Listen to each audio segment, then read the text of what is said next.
You will not believe the HOA drama I just went through. Picture this. I own a beautiful, sprawling ranch, my little piece of heaven. The only way in or out is a road that cuts through a fancy new subdivision. For years, everything was fine. Then, they elected a new HOA president. Let's call her Karen. And Karen decided my ranch was an eyesore that was bringing down their precious property values. Her first move, a passive-aggressive newsletter talking about unauthorized traffic and protecting the community's aesthetic. I rolled my eyes and ignored it. I had a legal easement, a document signed, sealed, and delivered, giving me the right to use that road.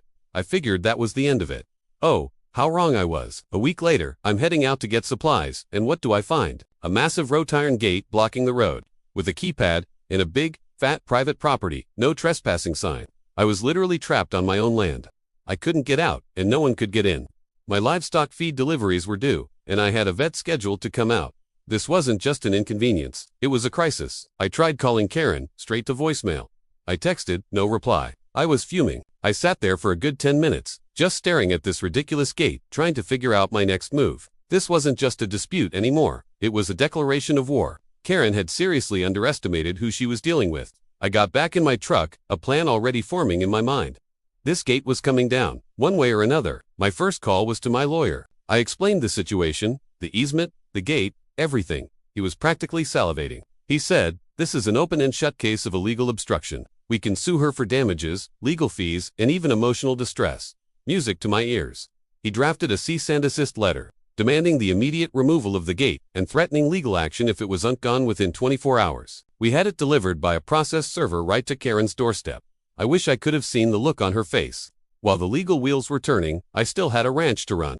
I had to get creative. I called my neighbor on the other side of my property, a rugged old farmer named Jed. Jed's property bordered a different county road. We'd always been friendly, and I explained my predicament. Without a second's hesitation, he said, "Heck, just cut through my back pasture. Just watch out for the bull." So, for the next few days, I was off-roading through a field, dodging cow pies and a very grumpy bull named Brutus. It was an adventure, to say the least. The 24-hour deadline came and went. The gate was still there. Karen, it seemed, was doubling down. She sent an email to the entire HOA, painting me as a hostile aggressor and claiming the gate was for security. She conveniently left out the part about my legal easement. The neighborhood was divided. Some people sided with her, while others thought she was out of her mind. So, we filed the lawsuit. But the legal system is slow, and I'm not a patient man. My feed supplier was getting antsy, and the vet had to reschedule twice. I had to do something more direct. That's when I remembered my good old friend, my tractor. It's a big, powerful machine. And IVA got a front-end loader attachment that has come in handy more times than I can count. I decided to give Karen one last chance. I drove my truck down to the gate one evening, saw her watering her prize-winning roses, and rolled down my window. I said, "Karen, this is your final warning. That gate is illegally blocking my property. You have 1 hour to open it, or I will remove it myself." She just scoffed, said something about me not having the guts, and turned the hose on my truck. That was it, the final straw. I went back to my barn, fired up the tractor, and rumbled back down the road. It was slow, but all satisfying. As I approached, a few neighbors came out to watch. Some were recording on their phones. Karen came running out of her house, screaming, "You can't do this. I'm calling the police." I just smiled and said, "Go ahead. Tell them you're trying to illegally detain me on my own property. See how that goes for you." I positioned the tractor, lowered the bucket, and gave the gate a little nudge. It was surprisingly flimsy. With one good push, the hinges snapped, and the whole thing screeched as it bent inwards. With a second, more powerful shove, the lock mechanism shattered, and the gate swung wide open, mangled and useless. I drove the tractor right through, parked it on the side, and then drove my truck through the newly liberated exit. The feeling was glorious. The police did show up, called by a frantic Karen.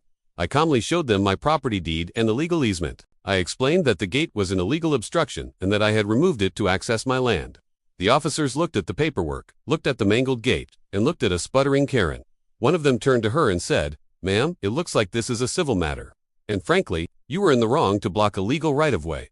They warned her not to interfere with my access again and left. The aftermath was even better. My lawyer informed me that Karen and the HOA were now on the hook for a lot more than just the lawsuit. Because I had to take matters into my own hands, they were liable for the cost of my self-help remedy, which included my time and the use of my equipment. The video of me demolishing the gate went viral in the local community Facebook group. The HOA board held an emergency meeting and voted to remove Karen as president.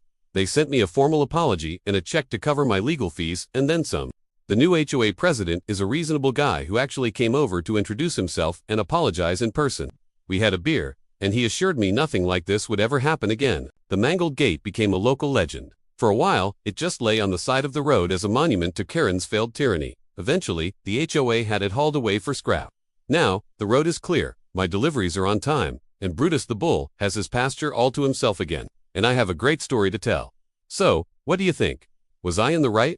Let me know in the comments below. Thanks for watching, and don't forget to like and subscribe for more stories from the ranch.